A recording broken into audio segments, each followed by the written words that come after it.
Okay, our first case this morning is Land Management versus Attorneys Title Fund. Good morning, Your Honors. I'd like to reserve 5 minutes for rebuttal. Okay. The appellant, first of all, would like to deal with the minor defendant in this case, which is the Barker estate, because I think that's the simplest thing to dispose of. Mr. Barker wrote this title policy. It's uncontradicted in the record that he was advised of the bankruptcy of Barakat. He hasn't appeared in the appeal, right? He has not appeared in this appeal, He has not correct? answered the brief. That is Okay. correct. And I was going to point that out. But we do owe him some degree of consideration, even though he's unrepresented, and I'm trying to take care of that assignment. He wrote this opinion of title in which he fraudulently claimed that there had been no material changes in the title situation since the original commitment and endorsement number 1.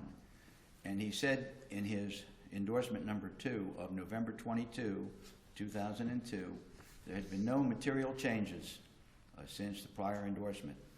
That, of course, was false. He personally knew of the bankruptcy of this corporation. Would you refresh my recollection? I don't believe you argued anything about him in your brief, did you?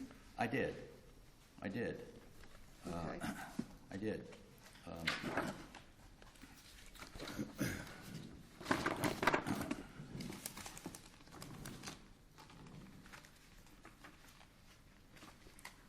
Get my table of contents.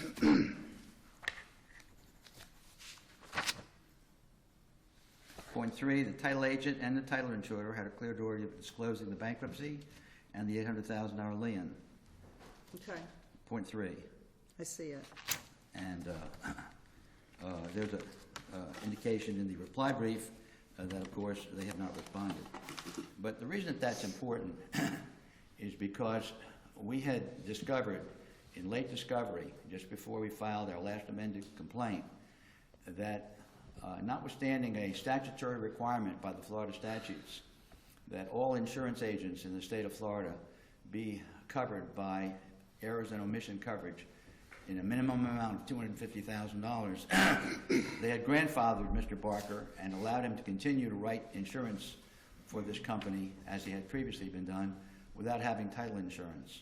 So our position is that as assurer for Mr. Barker, having failed to maintain that $250,000 coverage, A, we're entitled to a judgment against Barker, and number 2, we are entitled to a judgment against the insurance company for up to $250,000 of that judgment. Mr. Bartek, I'll tell you what I'm concerned with, and if I may. You're bringing suit against the title insurance, but if you go back to the history of this whole case and what the judge heard at the summary judgment, when you think about it, there's really no causal relationship between what the title company did and with your client. Beg to differ with you. And Yes, if I I'd may, like to address that. But if I may, at least this is what I understand, and then I'll give you the opportunity to address that. Your clients were trying to get, there were like basically 3 properties, okay? And with these 3 properties, there was a set date as to when the closing will be. Isn't it at least my understanding of the fact that your client, there was a finding that they were never able, willing to even close on any of the properties, and that ended up going on the wayside. And once that property is gone, now you're going back. Wrong. Okay. There has been no finding, first of all, and there's been no finding that's binding in favor of this appellant. There's a discrepancy between parties under Holt. In order for there to be collateral estoppel by anything that was decided in the 03 case, where we filed a suit for a single cause of action, specific performance, we filed a cause of action seeking to get title to the property from the sellers. There was an opinion saying that we did not meet certain requirements, technical requirements, to get specific performance. That's all that's ever been decided, and they are not parties to that proceeding. As a matter of fact, they have virtually conceded in their answer brief that we are correct, that when there was a PCA by the District Court of Appeal, this court, from the three-pronged decision of Judge Schreiber that did not constitute precedent for anybody, including the selling group. But the selling group is not the defendants here. Barker is the defendant and the title company are defendants, and they are not entitled to argue res judicata. So that may be an issue that they can argue at the trial of this case if it's pertinent. I suggest it will not be pertinent because the cause of action we're suing upon has nothing to do with the title. The cause of action we're suing upon is their failure to give us a full and complete and accurate title report. Mr. Bartell, are you arguing that there are disputed facts that preclude summary judgment? Are you arguing that? Yes, we are. What? What facts are disputed? Well, Did they close on time? they Did they ever close on They the aren't deadline? required to close, Your Honor, most respectfully. Let me explain if I may, No, please. answer the question. Did they close on the Barricott property on October 31st, They 2002? could not close on the Barricott part. Did that have anything to do with what Mr. Barker did? Yes, What? because he did not disclose to us the bankruptcy of Barricott on October the 25th. Had he disclosed that to us, we would then have the alternative. If Your Honors would look at this Indiana case, it's cited, okay, on page 29 of our main brief. But what is your recourse? Okay, Mr. Barricott files petition for bankruptcy 5 or 6 days before the closing date. Your client does not close on that day. By law, and according to our experts, it's uncontradicted, our experts say as a matter of law, when there was a change in the title, okay, there's a defect in title that automatically postpones the deadline for us to close. Yeah, but the title commitment is an agreement to do a future act. It's a commitment to list defects and encumbrances on the title policy. It's a That's what twofold. Mr. Barker was charged to do. Let me ask you this. Your client had certain obligations under the title commitment. Did they fulfill all of their obligations Yes. prior to closing date? Yes, they did. And Did may they I say that this, provide all the evidence concerning the businesses and the, let me go to this, satisfaction establishing that Hilton Pine Island and also Barricott's businesses were in good standing, validly existing, in good standing under the laws of Florida? Did they do that prior to closing? may I explain, please, Your Honors? No. Answer the question first. They didn't have to do that. They had a contract, and this court has decided it. If Your Honors will go back and read the summary judgment opinion that was entered in 2008 in our original summary judgment case, you will see that this court found that we had a valid cause of action as of 2008 under those contracts to sue the selling group. And we had that because the contracts required delivery of a development order. The development order was not due to come until the April of 2003. But didn't that apply to the HPI property? All three properties, the Yeah, same. But the title commitment was only as to 2 properties. No, sir. Title commitment was all three properties, and The all three briefs, properties. the briefs say it applies to only FPBL and Barricott.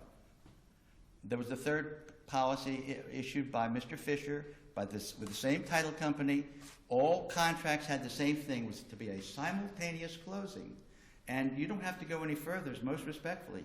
You don't have to go any further than the original opinion in 2008, which is in our appendix. And you will see that this court found that there was a requirement of a simultaneous closing. There had been 2 extensions of time to close, one by Hilton Pine Island and one by Lindahl as trustee. The only person who hadn't extended it was a person who committed the equivalent of fraud by going into bankruptcy. Yeah, but didn't your client also in that contract specifically state and express in that contract that if I cannot close on one, I will not close on any? It gave him the option. But it wasn't due. He didn't have a deadline to make that decision But the until it was Barricott- time for him to close the other 2 parcels. But The other Barricott- parcels weren't excuse ready me, for so- closing. Wait a second. But the Barricott closing was never extended. Yes, sir. Correct? It was. It was extended as a matter of law. Our experts have said so, and the case law says so. That's not in the record, sir. Yes, sir. It is in the record. The court did not find that it was extended.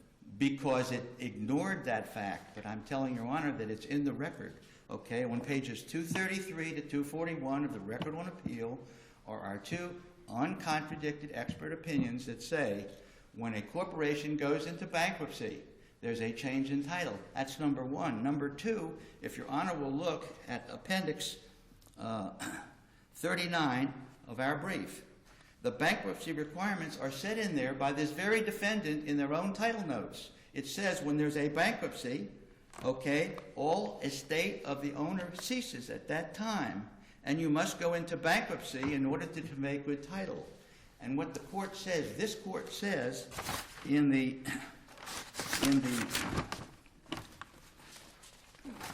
Vermont Lakes case that there is an affirmative duty of the sellers to exercise reasonable diligence to clear title defects. That's what happened, Your Honor, in this case.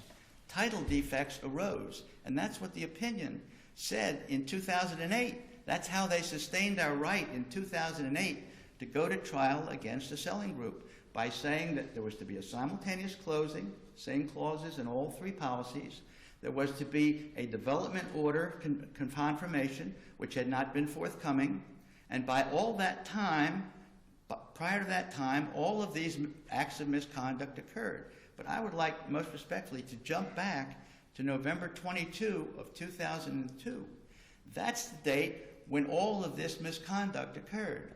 We had a valid title commitment from this title company on November 22, 2002.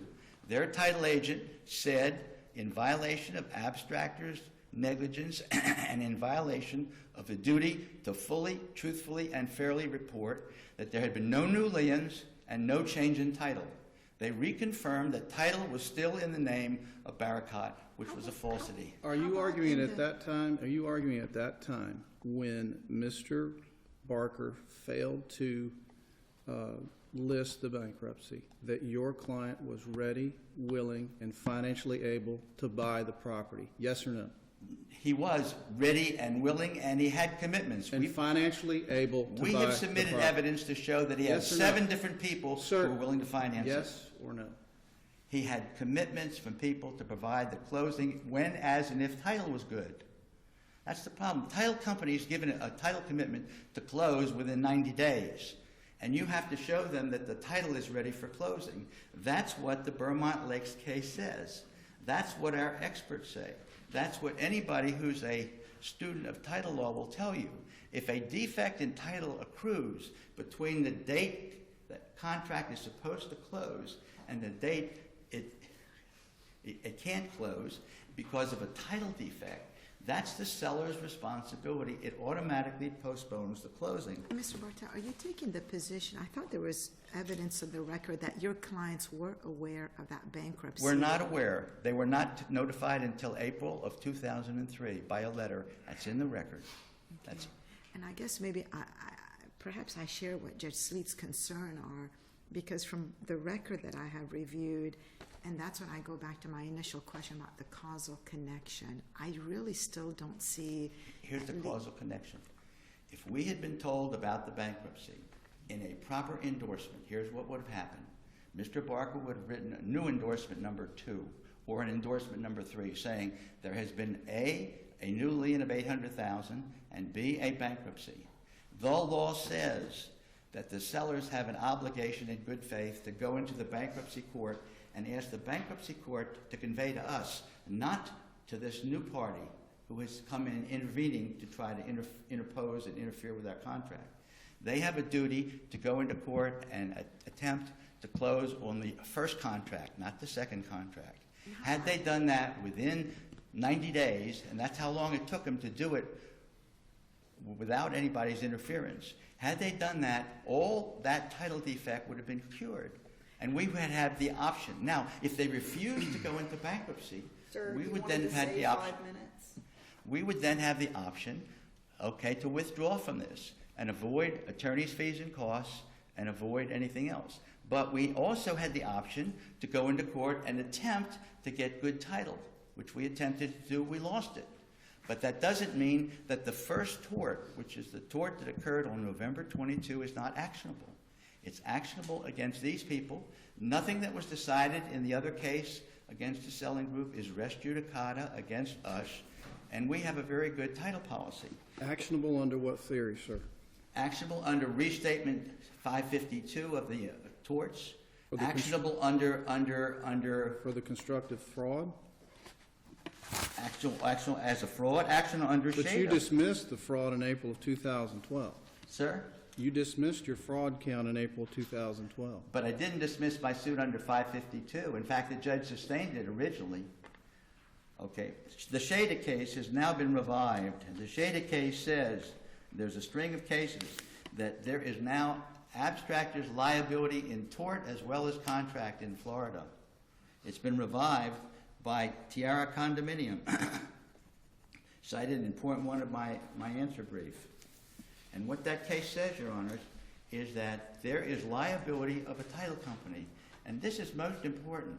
People in this state who either in commercial field or want to buy a home, they go to buy a title policy. They're entitled to get a truthful and complete abstract from the title company. If they see title defects that they don't like, they have the option of withdrawing from the contract. If they decide they want to go on and fight to cure the title defects, which is what we decided to do, they have a right to do that. But if they have to do that, and the fault was there on the part of the selling group, they can sue the selling group. If it was the fault of the title company, and then we say they were the first tortfeasors here, they are guilty of misconduct on November 22 of 2002. And under the Indiana case, which we've cited, the U.S. Bank case, it says it beautifully. We've cited that on page 29 of our main brief. The alternatives are available to us if there's a prompt disclosure of title defects. Now, we've cited a whole string of cases from all over the country which sustain the right to sue a title company who gives us a false or fraudulent policy. Now, all of that law fell into somewhat disrepute because of the economic loss rule. And I will concede that that was the strongest argument on the other side that I had to fight in this case. But thankfully, Supreme Court in Tiara Condominium has eliminated that. And they've said that's not good law. We're not going to allow that. Furthermore, this is an intentional tort case. It should never have been applied. But forgetting that, what we have here is an initial tortfeasor who, if they had not committed their tort, would have told us there's an $800,000 lien. We could have negotiated for a new purchase price. That's what this U.S. Bank case says. If we had known about this, we could have turned around and required a change in the situation. We could have said, we're not going to pay you as much. Reduce your purchase price by $800,000 to get rid of the new lien. And number two, you either go into court and get us a bankruptcy court order, or we want out of this deal. But instead, they never told us about it. And I say it's uncontradicted. April of 2003 was the first time we were notified, and we've put that in the record. And that has not been contradicted by the other side, as a matter of fact. There is no proof that they notified us of this bankruptcy promptly. In fact, what they told us on November 22 is that the property was still owned by Barakat and no change in the lien situation. So they gave us a false report. And had they not given us a false report, the closing practice in the state of Florida says that they should have gone in good faith, gone into bankruptcy court hand in hand with us to get us a deed to this property. Or, if they refused to, we could have withdrawn from the deal. Now, what our damages are is for trial. We've cited cases on that in the reply brief. I'd like to tell you, Your Honor, I don't think there's any res judicata argument here under Holt. There's no identity of parties. There's no identity of issues. There is no res judicata effect from a PCA under Sun State Roofing, which is cited in our main brief on page 20. There are numerous cases that say we're entitled to a full, complete, and accurate title report, starting with Shada. If you look at Jarchow, they discuss beautifully that there are two duties of a title company. And they've unfortunately confused Your Honors as well as the trial court. Sir, thank you. You're at the end of your time. Thank you.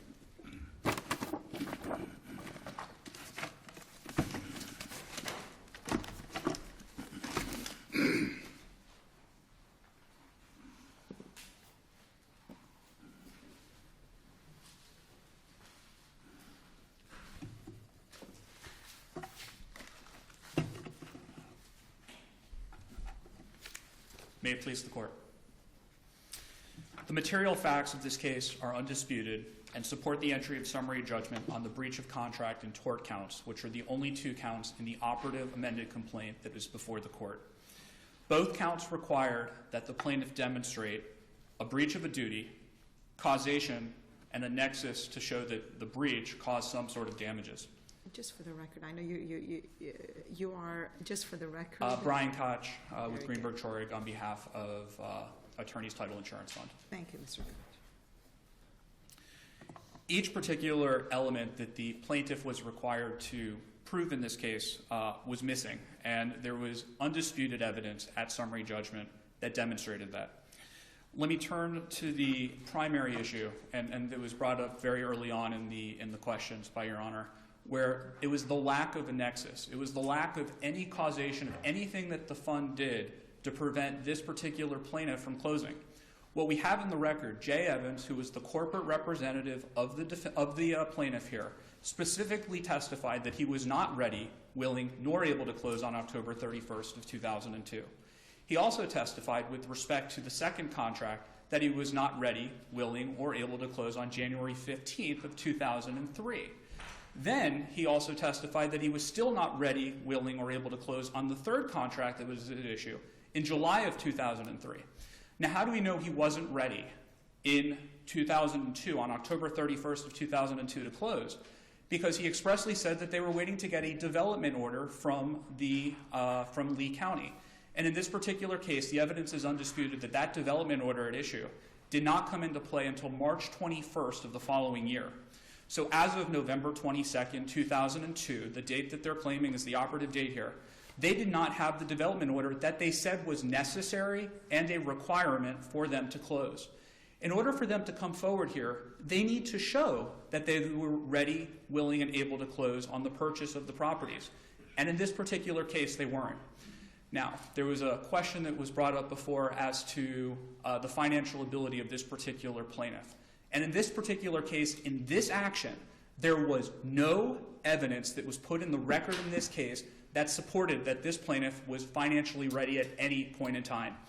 And in fact, several months later, as part of the summary judgment record, and as part of the exhibit, this particular plaintiff had actually written at a point in time that these contracts,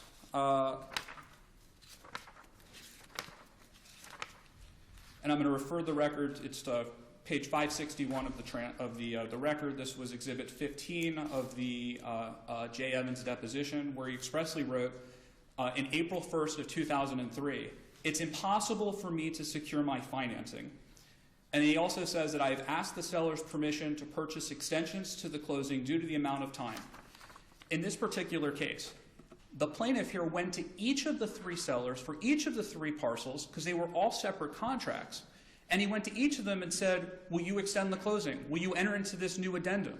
Which is clearly an indication that the prior contracts weren't, at that point in time, valid. They weren't timely. You needed to get new contracts in order for you to get there.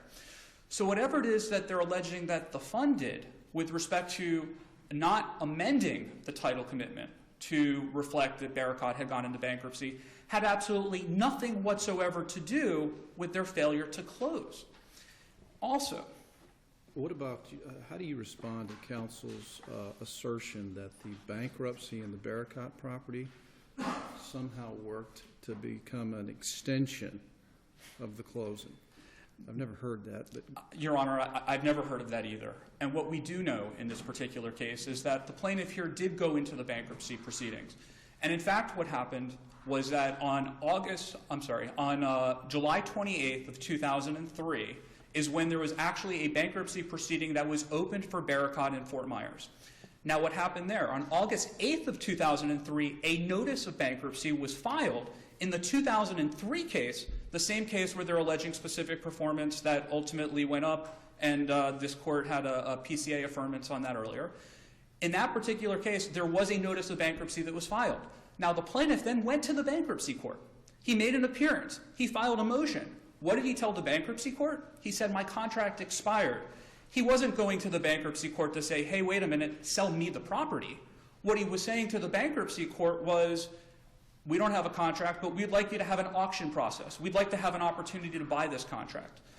And at that point in time, the bankruptcy court ultimately approved the sale of the Barricott parcel to another party. And they never appealed that, did They never appealed that, and they cannot use other cases down the road to try to collaterally attack the bankruptcy court's ruling. Now, one of the interesting points that they've brought up is this idea of collateral estoppel.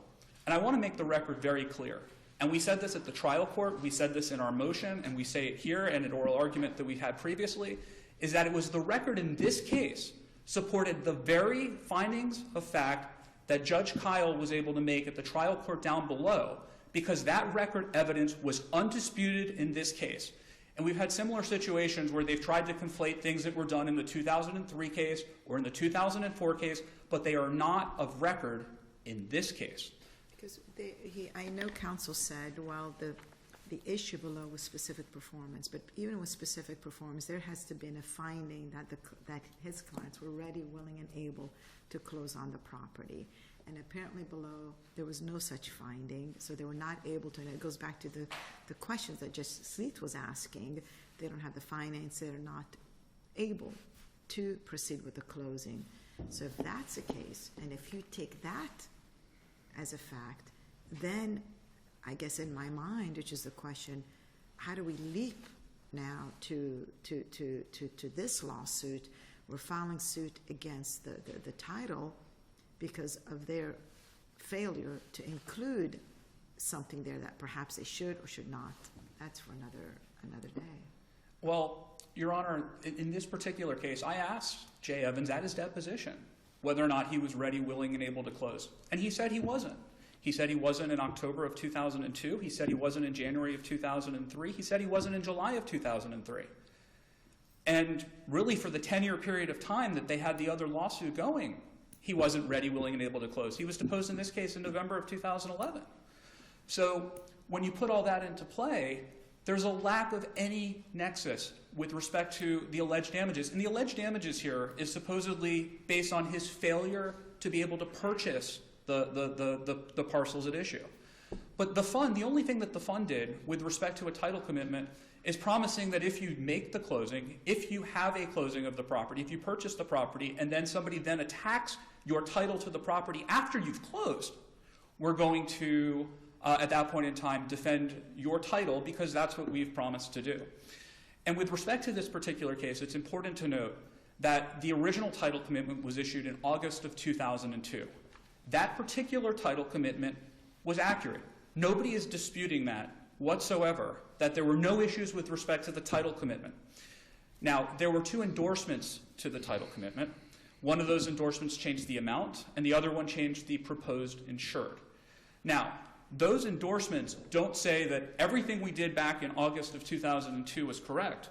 What they simply say, and this is a key point because this is a false statement that's been represented down below, and it was represented again in the oral argument, where he's trying to say that somehow these endorsements said that there were no material changes of any kind to the title.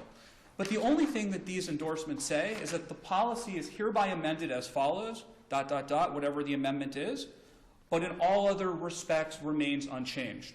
So it's not saying that there were no material changes with respect to title. What it's simply saying is that the terms upon which we agreed to provide the title commitment, those terms themselves remain unchanged. There's been absolutely no representation whatsoever that whatever happened in August of 2002 with respect to the title then was the same thing with respect to each of the endorsements. And there's nothing in the record that supports the statement that was made with respect to plaintiff in that particular regard. Counsel, in your answer brief, you had indicated that the claim of a failure to disclose the $800,000 lien to Mr. Bell was not included in the operative complaint before the court for the summary judgment. Is that what the record reflects? That's absolutely what the record reflects. And so what you're saying is that the claim for failure to disclose the $800,000 lien to Mr. Bell was included in the proposed amended complaint that they sought to file 15 or so months later after the deadline? Absolutely, Your Honor. Okay. And I just point out, here's the amended complaint. Nowhere in here is there any reference to an $800,000 lien or that issue. That's the operative complaint. This is the operative complaint. And one of the things that we also pointed out was with respect to the amendments themselves. When the proposed amendment came forward, this was in January of 2013. This case had already been pending since 2007. It involved a 2002 transaction. And really, the key party in this case, or the key witness in this case, Scott Parker, passed away during the course of this case. So they would leave us in a position where they were trying to amend to add in some intentional tort count or intentional count that they didn't have previously, to then try to bootstrap liability with respect to a witness that we would never have an opportunity to depose. He was never deposed in this case. We never had an opportunity to address that with respect to him.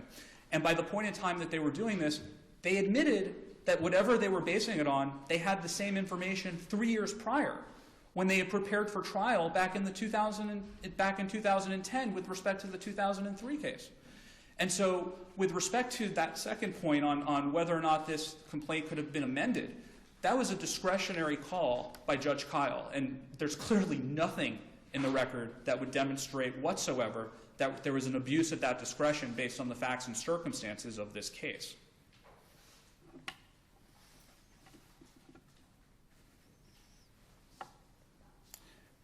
The other thing to point out is that even if you were to take into consideration the $800,000 lien, that still doesn't change anything. That still doesn't change the causal nexus, and it still doesn't change the fact that there's no damages whatsoever that can be attributed to anything that was done by the fund.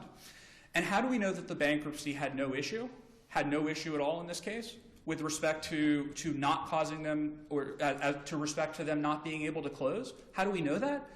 Because even after they learned of the bankruptcy, they still wanted to go forward with these transactions, and they still put the sellers through 10 years of litigation in the other case to try to close on those particular contracts.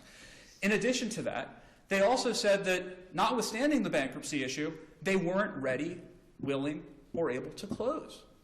And so, and Jay Evans even testified that in his deposition, and it was put into the evidence in this case, that regardless of the bankruptcy, he wasn't ready, willing, or able to close. And that was because of issues relating to the development order that came out in March of 2003, and that came out with respect to a vegetation permit that came in May of 2003. These are all well after this endorsement, and they're also after even the alleged date that they're claiming that they first learned about the bankruptcy. They still weren't ready, willing, and able to close. So in summary, with respect to this particular case, they never established that there was a breach of a duty, and they were never able to show any causation or with respect to some alleged breach, and that somehow caused them damages in this particular case. But I point out that with respect to the breach of contract count, and if you take a look at the title policy, the title commitment that's at issue, what it does say is it doesn't require that there be an amendment. It says that we may, at our discretion, amend. There is no contractual duty to amend.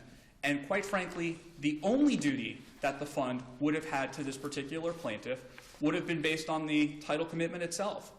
And if you take a look, and one of the things that we raised to the trial court, we raised the issue of the fact that the Tiara case had eliminated the economic loss rule.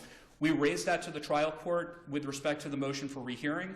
We also raised it before this court, even after they originally argued in their original brief, to try to make exceptions to the economic loss rule. We took that off the table, and the court did not need to take the economic loss rule. That doesn't eliminate the rest and the remainder of the basis for the summary judgment in this case. If there's a lack of causation and there's a lack of damages under any of the theories that have been postured, the theories that are before the court, as well as whatever proposed theories that they would try to do with respect to another amended complaint, under any of those theories, they don't have a cause of action in this case. If you could just respond to one last thing. The appellant has asserted that the option clause in the title commitment obligates the fund to at least have listed the lien and the bankruptcy in the exceptions portion. How do you respond to that? Your Honor, the clear and unequivocal language expressly says may. It doesn't say shall. And with respect to a contract, that's basic contract interpretation, is that when you have a may, it's discretionary. There isn't an obligation as a matter of law. And it's really basic with respect to just taking a look at the clear and unambiguous language that was before the court.